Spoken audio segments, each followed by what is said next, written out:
अस्सलामुअलैकुम स्टूडेंट्स। तो आज दो छोटे टॉपिक्स हैं, सेल वॉल और difference between plant cell and animal cell. तो उसी के साथ ये यूनिट ख़त्म हो जाएगा। तो पहले हम बात करेंगे सेल वॉल की, ठीक है। तो मैं यहाँ पे पॉइंट्स लिख रहा हूँ, एक एक पॉइंट्स आप जो है इन पॉइंट्स को कॉपी में लिख लेना है, ठीक है। तो पहला पॉइंट मैं बता रहा हूँ आपको, जैसे आपको पता है cell wall present only in plant cell, ठीक है। ये सिर्फ किस में पाया जाता है, सेल वॉल जो है वो प्लांट सेल में ही पाया जाता है, ठीक है। ये पॉइंट नंबर फर्स्ट हुआ, इसको ये स्टार लगा के रखो, ये की पॉइंट है आपका सबसे, ठीक है। सेल वॉल सिर्फ जो है प्लांट सेल में ही पाया जाता है, यानी एनिमल सेल में सेल वॉल नहीं होता है, सिर्फ किस में, प्लांट में, ये याद रखना सेल वॉल। तो सेल वॉल के बारे में और एक है, ये है नॉन लिविंग, ठीक है। सेल वॉल जो होता है वो नॉन लिविंग होता है, यानी डेड होता है, ठीक है। पॉइंट नंबर 2 था, क्लियर हुआ। पहला है सिर्फ किस में पाया जाता है, प्लांट सेल में पाया जाता है, और नॉन लिविंग होता है, डेड होता है। Point number 3, determines the shape of the cell, ठीक है। इसका मतलब है यानी एक डेफिनेट शेप प्रोवाइड करता है, शेप मतलब सेल को एक शेप दे देता है, ठीक है। क्योंकि ये हार्ड एंड टफ होता है तो इसीलिए ये एक क्या देता है, एक डेफिनेट शेप देता है, डेफिनेट शेप देता है किसको, सेल को। जैसे सेल का एक शेप होता है, ठीक है, उसको डेफिनेट शेप दे देता है कौन, cell wall. Made up of cellulose, किसका बना हुआ है, सेल्यूलोज। सेल्यूलोज एक किस्म का जो है आप कह सकते हैं एक कार्बोहाइड्रेट है, ठीक है। सेल्यूलोज एक क्या है, कार्बोहाइड्रेट्स, यानी कार्बोहाइड्रेट कैटेगरी में आता है। कार्बोहाइड्रेट तो आपने सुना होगा, ठीक है। तो उसी का बना हुआ है ये, ठीक है। कार्बोहाइड्रेट का बना हुआ होता है सेल्यूलोज, ठीक है। तो ये सेल्यूलोज का बना हुआ है सेल वॉल।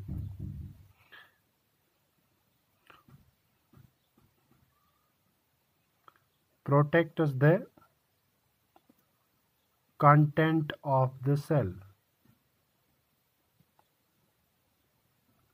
सेल के कंटेंट को बचाता है। जैसे ये सेल है, ठीक है, तो ये आउटर लेयर है, ठीक है, सेल के अंदर वाले पार्ट्स को बचाता है। कॉमन सी बात है, जैसे हमारी बॉडी में स्किन है, ठीक है, वो हमारे अंदर वाले पार्ट्स को बचा रही है, ठीक है। जो भी कट लगेगा पहले स्किन पे लगेगा, तो आउटर हुई ना। इसी तरह सेल के अंदर जो है वो बच जाएंगे। प्रोवाइड्स, ये कितने पॉइंट हुए, 3 4 5 6। प्रोवाइड्स टर्जिडिटी,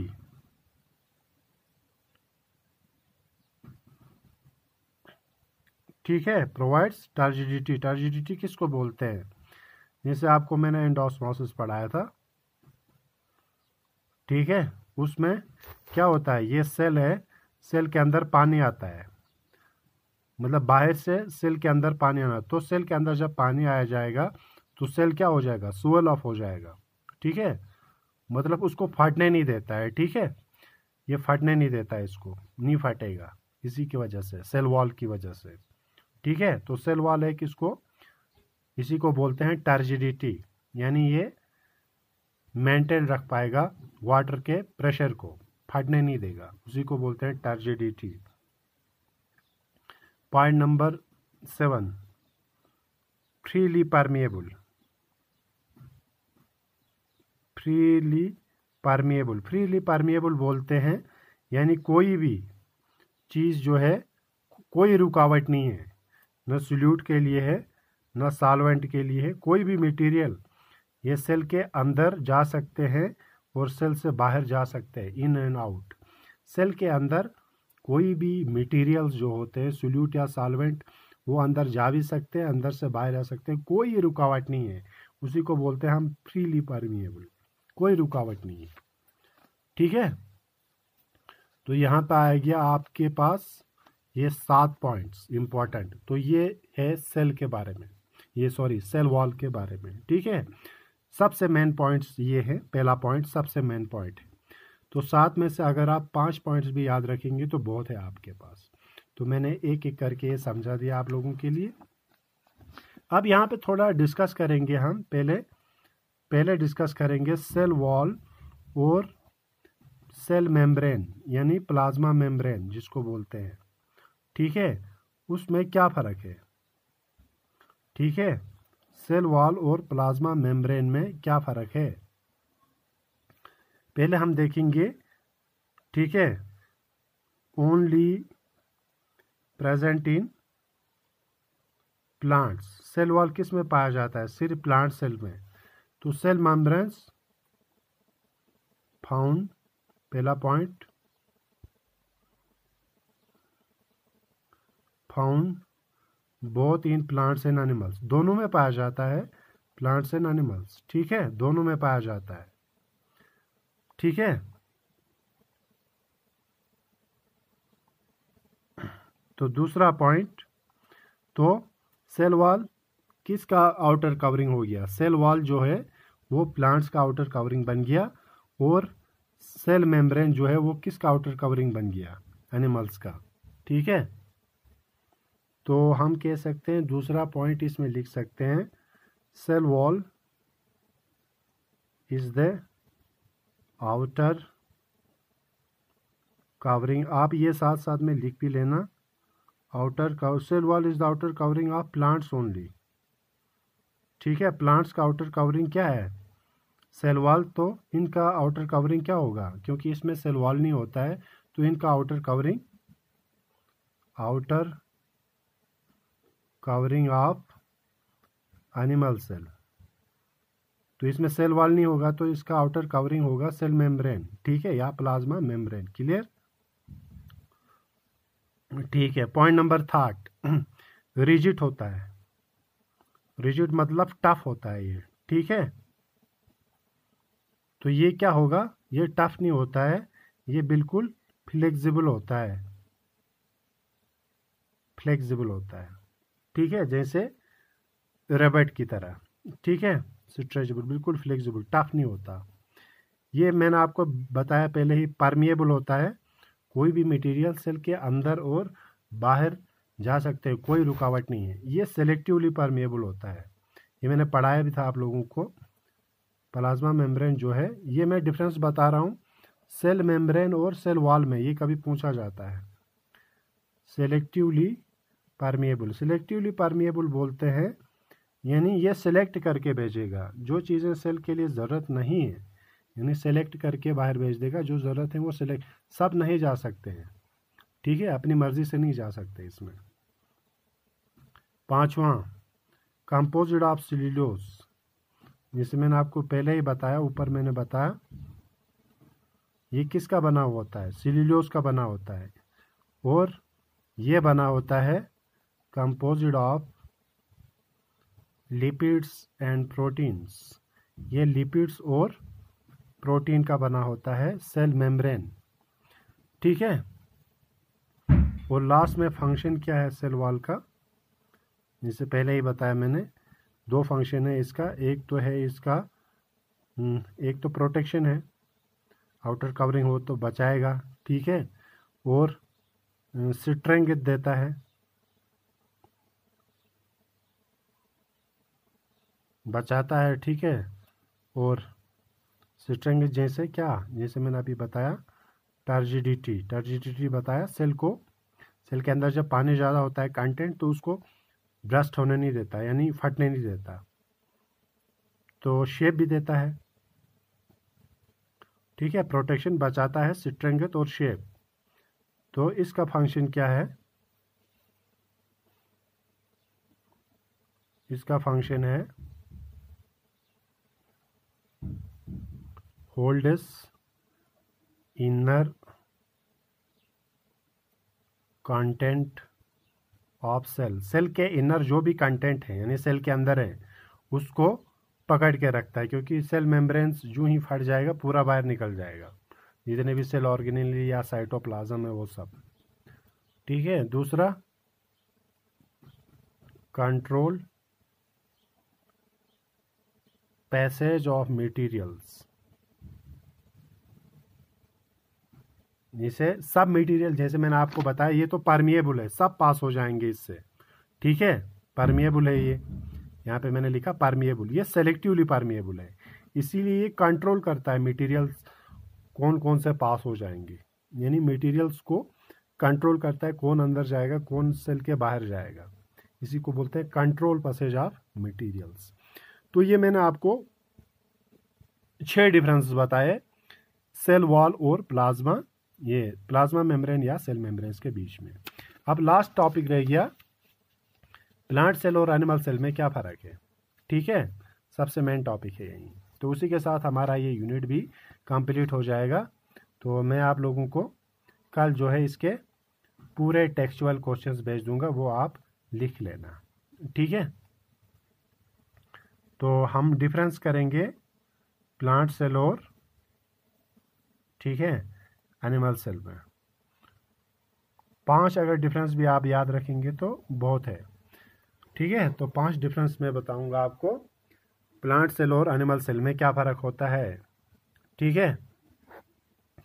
सबसे पहला पॉइंट जो सबसे इम्पोर्टेंट है, इसमें सेल वॉल प्रेजेंट, ठीक है, सेल वॉल प्रेजेंट। तो इसमें क्या होगा, point number first, cell wall present होगा तो सेल वॉल इनकी आउटर कवरिंग बन जाएगी, वो मैंने पहले ही बता दिया आपको।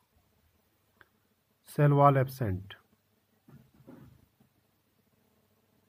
सेल वॉल एब्सेंट, जब एब्सेंट है सेल वॉल तो इसमें प्लाज्मा मेम्ब्रेन्स आउटर कवरिंग बन जाएगा, वो मैंने पहले ही बता दिया है आपको। तो प्लांट में आउटर कवरिंग सेल वॉल होता है, प्रेजेंट होता है, एनिमल्स में सेल वॉल एब्सेंट होता है, इसलिए प्लाज्मा मेम्ब्रेन्स इनका आउटर कवरिंग होता है, पहला डिफरेंस। दूसरा,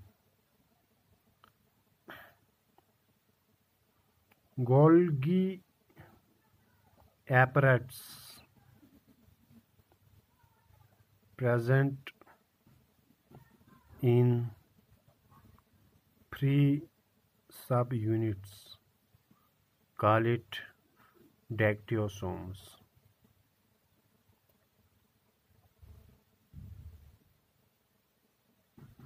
ये अभी बताऊंगा मैं क्या होता है। दूसरा पॉइंट इसमें लिखेंगे prominent Golgi apparatus, prominent Golgi apparatus. इसका मतलब है जो प्लांट सेल्स होते हैं, ठीक है, उसमें जो होते हैं छोटे छोटे, ठीक है, मतलब छोटे, ये देखो मैं ऐसे कहूँगा, ये एक दूसरे के साथ ये ऐसे छोटे कनेक्टेड है, सब यूनिट्स हैं, है ना, छोटे छोटे ऐसे फ्रीली डिस्ट्रीब्यूटेड हैं, ये देखो ऐसे छोटे छोटे एक दूसरे के साथ कनेक्ट हैं। तो इस तरीके से कनेक्ट होते हैं इन स्मॉलर यूनिट्स को, यही ही है इसमें गोल्गी एपरेट्स, लेकिन इसको हम जो है अलग नाम देते हैं प्लांट्स में, डैक्टियोसोम्स। क्या देते हैं, तो गोल्गी एपरेट्स जो होते हैं वो सब यूनिट्स में होता है, यानी इनके छोटे छोटे यूनिट्स होते हैं, वो एक दूसरे के साथ कनेक्ट होते हैं, यानी फ्रीली डिस्ट्रीब्यूटेड होते हैं, तो इनको हम अलग नाम देते हैं डैक्टियोसोम्स। यानी कहने का मतलब है गोल्गी एपरेट्स को प्लांट्स में डैक्टियोसोम्स बोला जाता है, क्योंकि ये छोटे छोटे होते हैं, सब यूनिट्स में डिवाइड होते हैं, ठीक है, कनेक्टेड होते हैं एक दूसरे के साथ, इसलिए हम डैक्टियोसोम्स। प्लांट्स में जो होता है वो आप कह सकते हैं वेल डेवलप्ड गोल्गी एपरेट्स होता है, यानी इसमें वेल डेवलप्ड होता है, प्रोमिनेंट जिसको हम बोलते हैं, वेल डेवलप्ड, ठीक है, इजीली विजिबल हो जाएगा, ये वेल डेवलप्ड होता है। तो इसमें स्मॉल यूनिट्स में होता है। Point number 3, vacuoles are central, one large and permanent. Plants जो छोटे प्लांट्स होते हैं, ठीक है, उनमें तो बहुत सारे वैक्यूल्स होते हैं, लेकिन जो ही मैच्योर हो जाते हैं प्लांट्स तो उसमें एक सेंट्रल वैक्यूल बनता है, ठीक है, बड़ा एक सेंट्रल वैक्यूल बनता है। तो इसीलिए मैंने यहाँ लिखा, जब छोटे प्लांट्स में तो ज़्यादा होते हैं, याद रखना, जब ये मैच्योर हो जाते हैं तो एक सेंट्रल वैक्यूल फॉर्म होता है, ठीक है, वहीं वन एक ही होता है, काफ़ी बड़ा होता है और हमेशा रहता है, परमानेंट। ठीक है, प्लांट्स में भी होते हैं, एनिमल्स में भी वैक्यूल्स होते हैं, लेकिन वो जो होते हैं काफ़ी छोटे होते हैं। वैक्यूल्स आर स्मॉलर, ठीक है, ज़्यादा होते हैं, मैनी एंड टेम्पररी। ठीक है, तो प्लांट्स में भी वैक्यूल्स होते हैं लेकिन काफ़ी छोटे होते हैं। ठीक है, ज़्यादा भी होते हैं और टेम्पररी होते हैं, बन जाते हैं और ख़त्म हो जाते हैं। ठीक है, तो प्लांट्स में परमानेंट होते हैं। ठीक है, छोटे प्लांट्स में ज़्यादा होते हैं। जब वो प्लांट्स मैच्योर हो जाते हैं तो सेंट्रल लार्ज वैक्यूल बन जाता है, वो हमेशा परमानेंट रहता है। चौथा, लार्जर इन साइज, यानी प्लांट सेल्स अगर आप देखेंगे तो इनका साइज जो होता है वो बड़ा होता है एनिमल सेल से। ठीक है, तो स्मॉलर इन साइज। तो एनिमल सेल साइज में छोटे होते हैं, प्लांट सेल साइज में बड़े होते हैं। तो लास्ट वाला पॉइंट, प्लास्टिड्स प्रेजेंट होता है। ठीक है, प्लास्टिड जैसे मैंने आपको पढ़ाया फोटोसिंथेसिस का काम है, तो एनिमल्स में फोटोसिंथेसिस नहीं होता है, इसलिए प्लास्टिड्स क्या होंगे, प्लास्टिड्स एब्सेंट। ठीक है, प्लास्टिड्स एब्सेंट होंगे, फोटोसिंथेसिस नहीं करते एनिमल्स, तो इसमें प्लास्टिड्स नहीं होगा। और ये 5 डिफरेंस हो गए कि इसमें प्लांट सेल और एनिमल। तो यहाँ पे आपका यूनिट जो है वो क्या होता है, ख़त्म हो जाता है। पूरे टॉपिक्स हमने पढ़े। अगर किसी को कुछ भी, अगर इस टॉपिक में कुछ प्रॉब्लम है तो मुझे बता देना। ठीक है, मैसेज के ज़रिए या व्हाट्सएप में कॉल करके पूछें, तो कल मैं भेज दूंगा आपको इनके टेक्सचुअल क्वेश्चंस, वो अपने नोटबुक में बिल्कुल लिख लेना। ठीक है, तो टेक्सचुअल क्वेश्चन कल भेजूंगा। तो हम नेक्स्ट भी बायोलॉजी की ओर जाएंगे, बायोलॉजी का नेक्स्ट यूनिट स्टार्ट करेंगे अगले टॉपिक में। तब तक ओके, टेक केयर, अल्लाह हाफिज़।